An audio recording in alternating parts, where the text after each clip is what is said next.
Pagi itu, halaman rumah megah itu berubah menjadi panggung penuh kekacauan. Sebuah mobil mewah kepunyaan Melin tiba-tiba mogok, mengeluarkan asap pekat dari kap mesin. Dengan wajah merah padam penuh amarah, ia membanting pintu dan memaki siapapun yang berada di dekatnya. Pertemuan bisnis bernilai ratusan miliar sudah menunggunya. Namun kini seluruh rencana berantakan hanya karena mekanik pribadinya tak bisa dihubungi.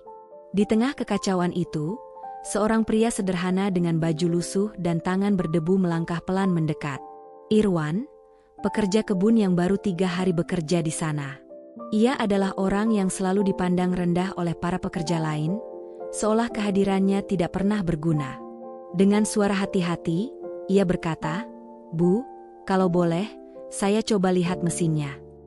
Melin menatapnya dengan jijik, seperti melihat kotoran di atas lantai marmer rumahnya. "Kau? Menyentuh mobilku saja tidak pantas."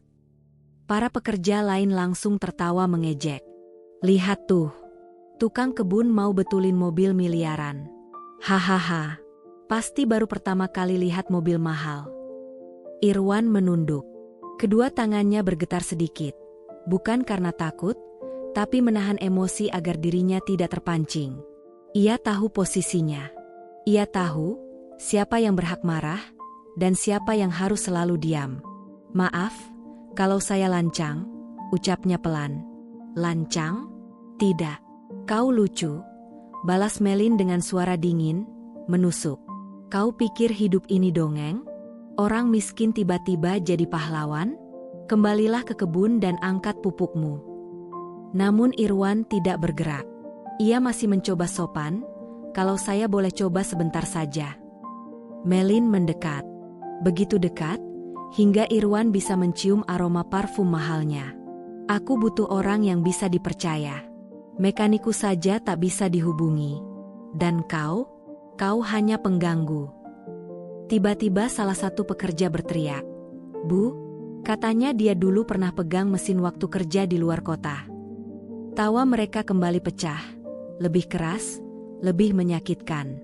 Melin mengangkat tangan dengan gerakan dramatis. "Kalau begitu, baik. Kalau kau bisa hidupkan mobil ini, aku bayar 1 miliar. Dan aku akan umumkan di depan semua pekerja bahwa kau orang penting di rumah ini." Tawa pekerja langsung meledak. 1 miliar untuk dia? Hahaha. Itu penghinaan terbesar sepanjang sejarah. Dia bahkan gak punya tabungan 100.000. Tapi Melin belum selesai. "Dan kalau kau gagal," ia mendekat lagi, matanya menusuk dingin, "kau angkut pupuk seharian tanpa istirahat. Setelah itu, aku pastikan kau tak punya tempat lagi di sini." Irwan menelan ludah. Ada luka di matanya, tapi ia tetap terlihat tenang. Semua kata-kata hinaan itu ia simpan dalam diam yang terasa berat dan menekan dada. Ia hanya mengangguk. "Baik, Bu." Ejekan masih terdengar ketika Irwan melangkah 1 langkah mendekati mobil itu. Tangannya menyentuh kap mesin yang masih panas. Ia menarik napas panjang. Dalam pikirannya, hanya satu hal. Entah mereka percaya atau tidak, aku tetap akan melakukan yang benar. Melin berdiri dengan tangan terlipat, siap melihat Irwan gagal dan mempermalukan dirinya sendiri. Ia sama sekali tidak tahu satu hal. Lelaki yang ia hina habis-habisan itu, menyimpan masa lalu yang tidak pernah ia duga. Dan pagi itu, keputusan meremehkannya akan menjadi titik balik yang mengubah hidup mereka. Irwan kini berdiri di depan mobil mewah yang berkilau, kontras dengan pakaian sederhananya. Para pekerja lain mendekat, membentuk lingkaran seolah sedang menonton pertunjukan gratis. Pertunjukan di mana seorang pria kecil akan jatuh lebih dalam ke dasar kehinaan. "Cepatlah," desis Melin. "Aku tak punya waktu menonton drama murah." Irwan membuka kap mesin perlahan. Asap tipis masih mengepul. Beberapa pekerja menutup hidung, pura-pura jijik. "Pasti nanti dia pura-pura pusing," celetuk seseorang disambut gelak tawa. Irwan mengembuskan napas, seolah mengunci emosinya dalam dada. Tangannya menyusuri bagian dalam mesin, gerakannya mantap dan terlatih. Berbanding terbalik dengan penampilannya yang dianggap tak berarti. Melin mengernyit heran. Jangan bilang, dia benar-benar tahu apa yang dia pegang. Irwan melepas satu kabel, memeriksa sambungan, mengecek jalur tekanan bahan bakar, lalu mengetuk housing injektor 3 kali, gerakan kecil yang terlihat seperti kebiasaan lama. Namun ejekan terus berdatangan. Kau kira mesin ini kayak mesin pompa air di kampungmu? Jangan sok mengerti. Melin menghela napas panjang. Aku sudah tahu kau akan mempermalukan dirimu sendiri. Cepat selesai. Tapi Irwan tetap dalam diam yang hanya dimiliki seseorang yang sudah terlalu sering dicaci, namun tetap berdiri. Saat ia memeriksa soket ECM yang longgar, ingatan itu muncul. Kilatan masa lalu, singkat, tapi cukup membuat tangannya berhenti. Kilatan bengkel besar tempat ia dulu bekerja. Suara atasan yang selalu memujinya. Kalau Irwan yang pegang, pasti beres. Lalu hari kehancuran itu, fitnah, pengkhianatan, tuduhan pencurian yang tak pernah ia lakukan. Dalam satu malam, ia kehilangan pekerjaan, nama baik, masa depan.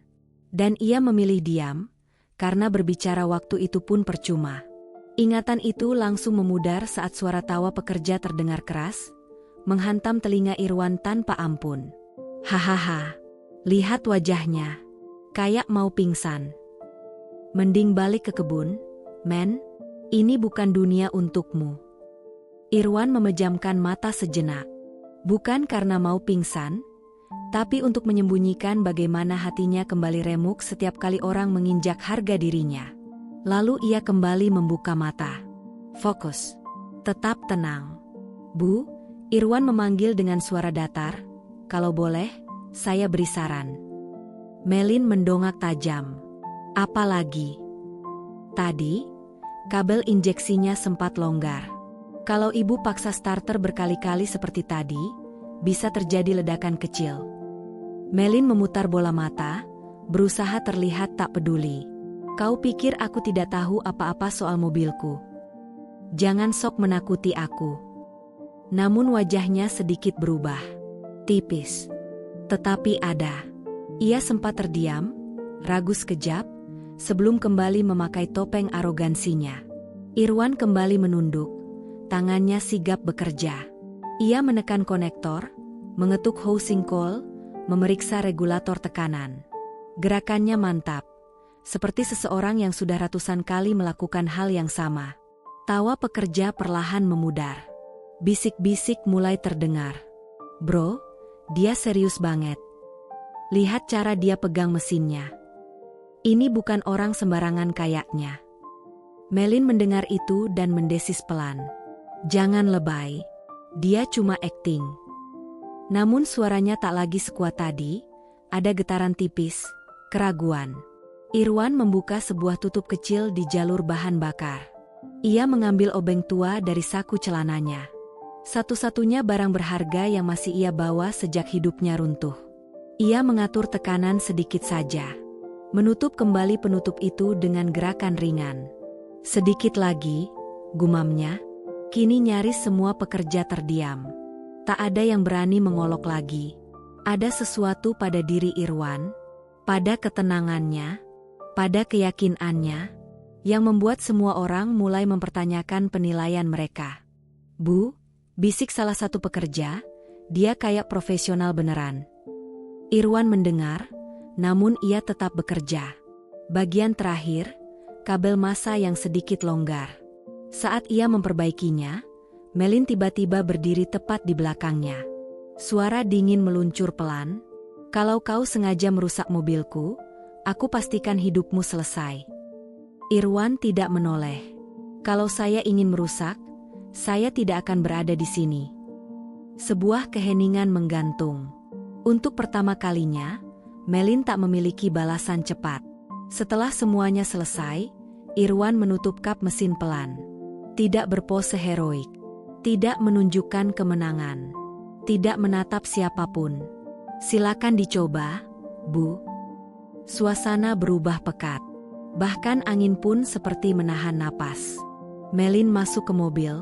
Tangannya menyentuh tombol start. Sedikit gemetar. Bukan karena takut pada Irwan, Tapi takut kenyataan akan membalikan semua rasa sombongnya. Detik pertama, hening. Detik kedua, mesin bergetar. Detik ketiga, mesin hidup. Mulus, lebih halus dari sebelumnya. Tanpa batuk mesin, tanpa asap, tanpa suara kasar. Semua pekerja membelalak. Gila, beneran bisa. Anjir, dia bukan tukang kebun biasa. Melin terpaku. Tangannya masih menempel di tombol start. Mata tidak percaya dengan apa yang terjadi. Ia keluar perlahan. Wajah tegasnya retak untuk pertama kalinya. Ia mendekat ke Irwan yang berdiri tegak. Tidak bangga. Tidak menuntut pujian. Hanya diam dan tenang. Justru ketenangan itu yang membuat dada Melin terasa sesak. Karena untuk pertama kalinya dalam hidup, ia merasa kalah. Irwan menatap mobil itu sebentar lalu berkata pelan, cukup untuk Melin dengar. Yang rusak cuma mesin, Bu. Tidak rumit. Ia menatap sekilas para pekerja yang dulu menertawakannya. Yang rumit, cara orang memandang orang lain. Kata-kata itu menghantam keras. Mengoyak lapisan arogansi yang selama ini Melin banggakan. Sebelum ia sempat menjawab, Irwan sudah melangkah pergi. Memanggul karung pupuk, kembali bekerja, seolah kejadian barusan tak ada artinya. Dan justru itulah yang membuat napas Melin terasa semakin berat. Beberapa pekerja mendekat, wajah mereka berubah drastis. Bu, barusan, dia kayak mekanik profesional. Mungkin mekanik langganan ibu saja belum tentu secepat itu. Melin tidak sanggup mengeluarkan sepatah kata pun. Tatapannya jatuh ke tanah, sementara air mata menggantung di pelupuk mata. Ia menahannya sekuat tenaga. Dalam hatinya, satu pertanyaan bergema tanpa henti. Bagaimana bisa aku sekejam itu padanya? Ia menarik napas panjang, mencoba menelan penyesalan yang justru makin menyesakan. Langkahnya cepat menuju rumah, tangan gemetar saat membuka pintu. Para pekerja menunduk, tak ada yang berani bicara. Dari jendela kaca besar di lantai 2, Melin melihat Irwan masih bekerja. Mengangkat karung pupuk berkali-kali tanpa jeda. Peluh membasahi tubuhnya. Padahal barusan, ia menyelamatkan bisnis Melin dengan cara sederhana, namun yang tidak terpikirkan oleh siapapun. Melin menutup mulut, menahan getaran di dadanya. Bukan sakit fisik, tapi rasa bersalah yang menghantam keras. Aku ini apa? Gumam hatinya. Kenapa aku memperlakukan orang sebaik itu seperti ia tak berarti? Untuk pertama kalinya sejak kematian suaminya, Melin merasa dirinya kecil. Hidupnya selama ini hanya tentang kekuasaan dan wajah tegas. Kini semua itu runtuh. Ia menuruni tangga dengan cepat, keluar tanpa sepatu high heels, tanpa sikap arogan, tanpa nada memerintah. Para pekerja saling berpandangan, mereka belum pernah melihat majikan mereka seperti ini. Irwan menoleh sekilas, lalu kembali menunduk bekerja. Tidak menghindar, tidak pula mencari perhatian. Melin berhenti 1 meter di depannya. Napasnya naik turun tidak karuan. Irwan, suaranya pelan, serak. Irwan berhenti bekerja, mengangkat wajah sedikit. Hanya cukup untuk menunjukkan ia mendengar. Saya ingin bicara, ucap Melin, bibir bergetar. Silakan, Bu, jawab Irwan sopan. Melin menelan ludah, dan mengucapkan kalimat yang membuat semua pekerja terpaku. Maafkan saya. Sapu jatuh, tangan menutup mulut, mata melebar, semua menatap tak percaya. Saya sudah memperlakukanmu dengan sangat buruk. Suara Melin mulai pecah. Saya menghina, merendahkan, menertawakanmu, tanpa tahu siapa dirimu, tanpa tahu kemampuanmu, tanpa tahu hatimu. Irwan menunduk. Kata-kata itu terlalu besar. Terlalu berat bagi seorang yang biasa diperlakukan rendah. Saya bukan orang baik. Air mata Melin jatuh juga akhirnya. Dan saya malu, sangat malu. Bu, tidak perlu, Irwan mencoba menenangkan. Tidak. Melin memotong cepat. Tangisnya pecah. Saya salah. Sangat salah.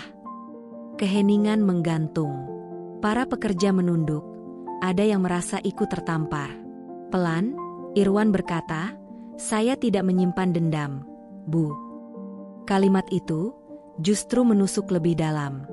Melin terisak, ketidakmenuntutan itu menghancurkan pertahanan terakhirnya. "Kau telah menolongku," suaranya parau. "Kau menyelamatkan reputasi dan bisnis saya, dan kau menerima semua hinaan saya tanpa membalas." Ia mengeluarkan buku cek dari tas.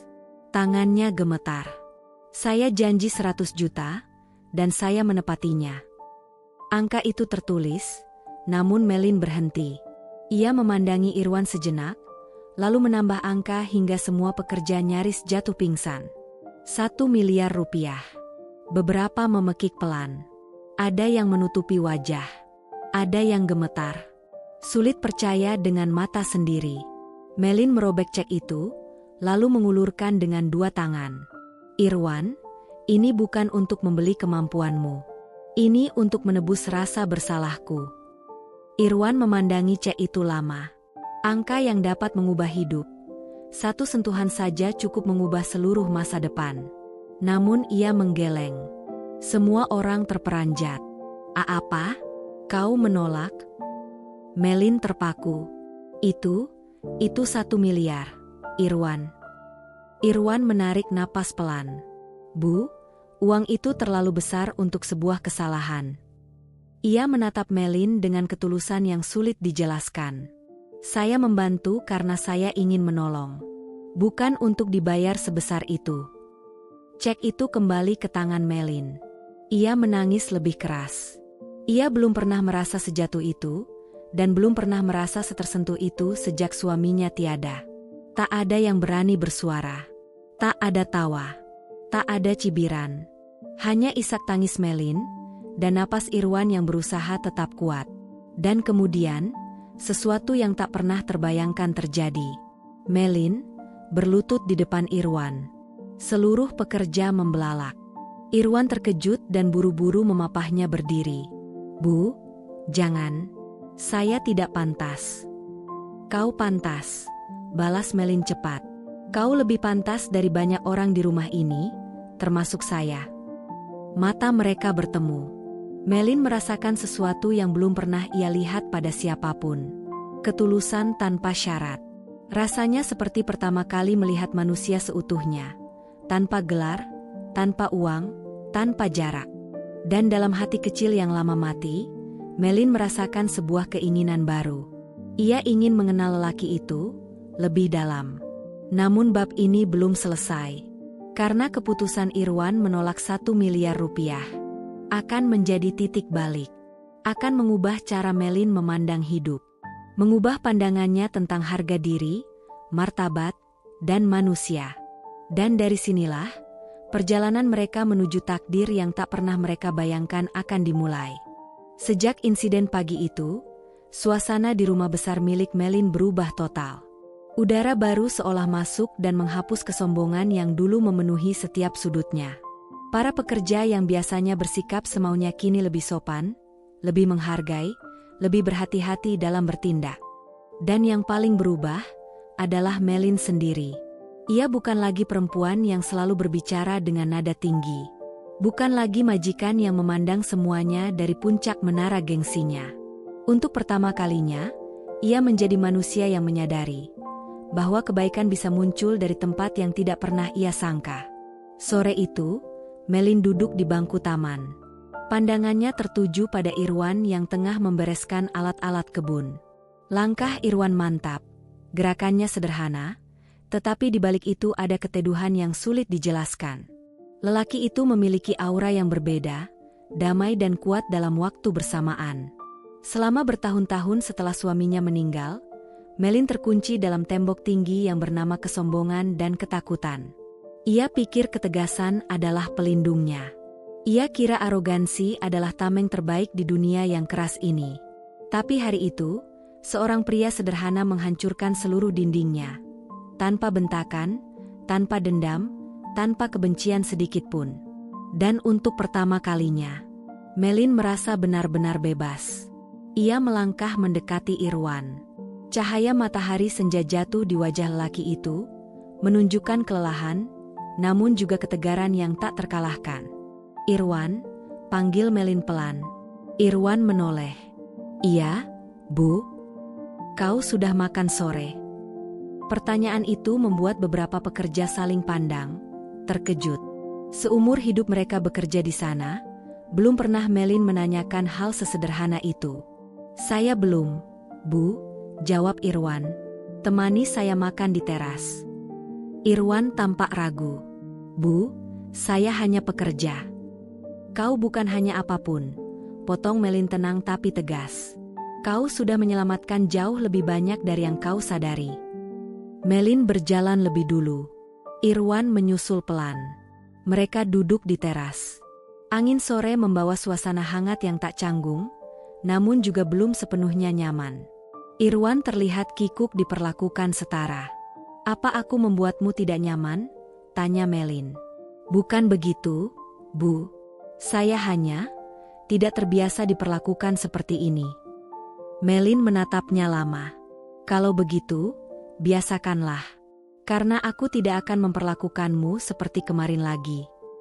Irwan menunduk sedikit, menyunggingkan senyum sederhana yang penuh rasa syukur. Setelah keheningan pendek, Melin bertanya pelan. "Irwan, siapa kau sebenarnya?" Pertanyaan yang langsung menyentuh luka masa lalu. "Aku ingin tahu," lanjut Melin tersenyum tipis. "Bukan sebagai majikan, tapi sebagai manusia yang ingin mengenal manusia lain yang telah menyentuh hatinya." Irwan terdiam sejenak, lalu perlahan membuka kisah hidupnya. Tentang bekerja di bengkel besar. Tentang fitnah kejam yang menghancurkan karirnya. Tentang perantauan untuk bertahan hidup. Melin mendengar dengan sepenuh hati. Tanpa menyela. Tanpa menghakimi. Ketika cerita itu selesai, mata Melin berkaca-kaca. "Irwan, kau pantas mendapatkan hidup yang lebih baik dari ini." "Saya sudah cukup, Bu," jawab Irwan lembut. "Yang penting saya bisa bekerja, makan, dan tidak membebani siapapun." Kesederhanaan itu justru membuat Melin semakin tak bisa bernapas. Beberapa hari kemudian, semua pekerja dipanggil ke ruang tengah. Melin berdiri di hadapan mereka. Wajahnya tegas, tapi bukan dalam kemarahan, melainkan tekad pada keputusan besar. "Hari ini, saya ingin mengumumkan sesuatu," ucapnya. Semua terdiam. Irwan berdiri di baris belakang, bingung. Mulai hari ini, Irwan bukan lagi pekerja kebun. Bisik-bisik panik langsung terdengar. Irwan terpaku. "Kau akan menjadi kepala divisi perawatan properti saya," ujar Melin mantap. "Kau akan menangani semua kendaraan, alat berat, dan peralatan teknis. Gajimu naik 5 kali lipat." Irwan membelalak. "Bu, itu terlalu besar." "Tidak," potong Melin cepat. "Itu terlalu kecil untuk kemampuanmu." Tepuk tangan pecah. Tulus. Hangat. Bahkan mereka yang dulu menertawakannya kini berdiri dengan hormat. Irwan tidak mampu berkata-kata. Tenggorokannya seakan terkunci. Melin melangkah mendekat, berdiri tepat di hadapannya. "Dan satu hal lagi," ujarnya. Irwan menegang, langsung khawatir. "Soal tawaran 1 miliar itu, tetap berlaku." "Bu, tidak. Saya..." "Tenang." Melin tersenyum lembut. "Kali ini, bukan uang tunai." Irwan mengerutkan kening. "Lalu, apa maksud Bu?" Melin menarik napas dalam. "Aku ingin kau tinggal di rumah kecil milikku dekat kebun. Rumah itu kosong. Dan aku ingin kau punya tempat tinggal yang layak. Nilainya hampir 1 miliar." Ia menatap Irwan tanpa berkedip. "Dan aku memberikannya bukan karena kau memperbaiki mobilku, tapi karena kau memperbaiki hatiku." Semua pekerja terdiam, tersentak, terharu. Air mata Irwan jatuh tanpa bisa dicegah. "Bu, saya tidak pantas menerima itu." Melin menggenggam tangan Irwan pelan. "Kau pantas, jauh lebih dari yang kau kira." Hari itu menjadi titik balik bagi semuanya. Irwan kini tinggal di rumah kecil yang disiapkan Melin. Ia bekerja dalam ketenangan, dihormati oleh semua pekerja yang dulu pernah menertawakannya. Dan yang lebih indah dari semua itu, hubungan antara Irwan dan Melin kini berubah menjadi sesuatu yang lebih manusiawi. Penuh rasa hormat, penuh kepercayaan, dan saling menjaga martabat satu sama lain. Bukan kisah cinta murahan. Bukan drama romansa penuh air mata. Melainkan cerita tentang dua jiwa yang sama-sama pernah hancur, dan perlahan saling menyembuhkan. Tanpa mereka sadari, suatu pagi yang sederhana menjadi begitu berarti. Irwan sedang memperbaiki mesin pemotong rumput ketika Melin muncul, membawa 2 gelas kopi hangat. Ia duduk di samping Irwan, tanpa kata-kata yang berlebihan. Mereka sama-sama menatap kebun yang hijau, sejuk, dan menenangkan. "Irwan," panggil Melin lembut. "Iya, Bu." "Terima kasih." Irwan menoleh, sedikit bingung. "Untuk apa, Bu?" Melin menggenggam gelas kopi erat. "Karena kau memperlakukan aku sebagai manusia." Irwan tersenyum tipis. Ia menatap langit yang mulai memudar dari embun. "Kau juga mengajari saya bagaimana cara menjadi manusia lagi." Dua hati yang dulu saling tertutup kini saling menemukan celah untuk bernafas. Tanpa drama, tanpa paksaan, tanpa luka baru. Terkadang, kebahagiaan justru hadir dalam bentuk paling sunyi. Tidak meledak seperti kembang api, tapi meledak di dalam hati, meninggalkan bekas yang hangat, dan membuat siapapun yang melihatnya terdiam lama, sambil merasakan mata mulai basah. Karena dalam hidup ini, jangan pernah meremehkan seseorang hanya karena tampilan luarnya. Terkadang, orang yang paling sering dipandang rendah, justru memiliki hati paling besar, kemampuan paling hebat, dan harga diri paling kuat. Maka, hargai seseorang ketika mereka belum menjadi siapa-siapa, bukan ketika mereka sudah menjadi seseorang.